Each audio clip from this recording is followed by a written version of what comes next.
Coach, if you could just begin with an opening statement, then we'll take questions. First of all, I'm just really proud of our team, the way we gutted it out down the stretch. I mean, it's very hard to come into a place like Carolina who has so much tradition and obviously has some very good players and be able to win a game on the road in the ACC. It wasn't the best game we played all year, but the fact that we made plays at the end of the game when we had to win says a lot about the character and the resiliency of our team. One of the things I've been challenging our seniors down the stretch here is to make sure that they leave here the winningest team in the history of our program and winningest class. And we're going down the stretch here now, and that's what our focus is. And really felt like our seniors stepped up today and got those defensive stops down the stretch. I thought we've talked about for the last 9 years we built this program on defense and rebounding. And today you understand why. When we had to get the stops, we were able to get them. It didn't come down to scoring; it came down to getting defensive stops. And that was the difference in the game. But I give Carolina credit after coming off 2 pretty tough losses. I thought their kids were really played hard and really got after it on both ends of the floor. Correct, your first over a top 25? This year. I read you'd said something about it before. What does this do for your morale in your program, you think? Well, in the 7 losses we have, they're all the top 15 teams in the country. So, we needed one of these wins over a top 25 team. I think just to understand what it takes to get over that hump. But our morale is great. I mean, we feel like we don't have any bad losses. We're in a situation where we played well enough in the games we need to win. We've been in every game with these top 15 teams, with the exception of Rutgers early on in the season. So we feel like we're right there knocking on the door. And the goal for us was to be playing our best basketball in March, and that's what we're focused on, and that's where we're trying to get to. I know your team knew Laura Broomfield, but she's had a really tough season.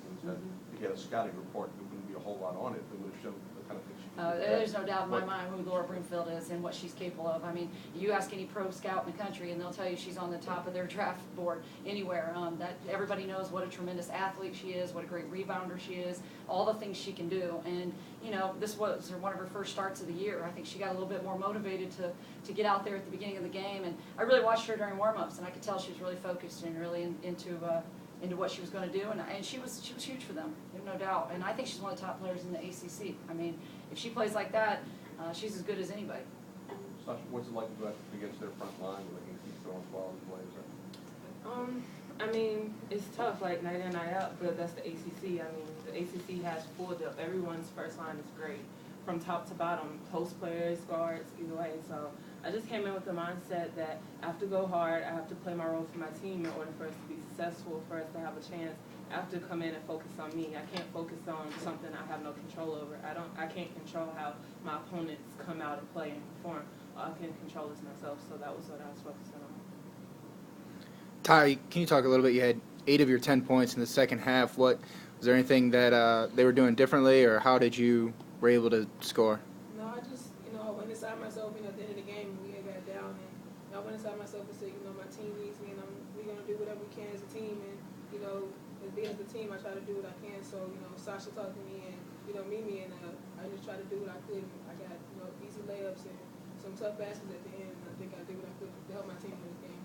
They had some of their best minutes and stretched the lead to 7 points, like 6.5 to go, and then all of a sudden you all scored 12 straight. What changed there? Like I said, we just went inside ourselves. We just knew that we had to buckle down, we had to fight, and we had that Georgia Tech pride on our backs, and, we came out, we fought, and we kept fighting, and we wasn't going to lay down for anything. Any final questions?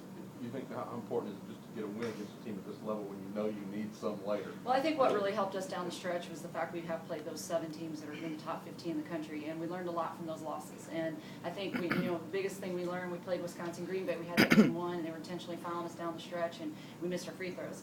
So you take something away from those games. Maryland, same thing, intentionally fouling us at the last, and we missed our free throws to win that game at Maryland. And today I felt like the kids understood that, hey, you know what, to beat one of these top 25 teams, we got to make the plays at the end of the game. And I really felt like the kids stepped up and made those plays at the end of the game. But I think that's the advantage of playing a tough schedule.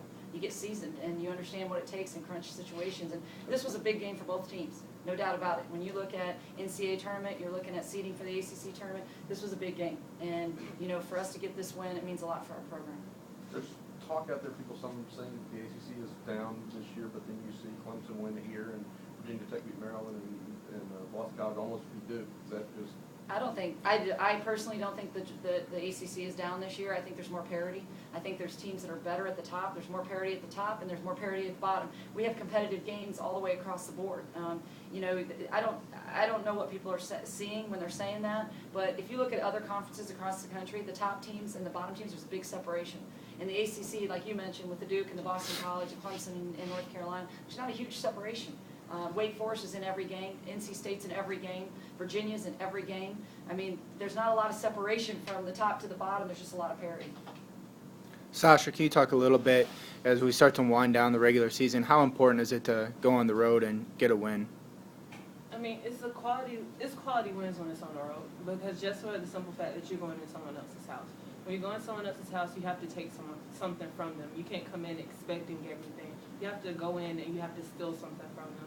Everyone takes their home court with pride. Everyone protects their home court like it's their last, because no one wants to get beat on their home court. So for us to come in and go on the road as much as we have been, and to actually play on the road and be successful, that means a lot for us, and that means a lot for our program. That says a lot about our toughness and our character to come in, because we could have easily came in. And, I mean, Carolina, they had some great stretches. They kept fighting. And we could have laid down because we're at Carolina, but instead we decided to bow up and fight back. Any final questions? Thank you.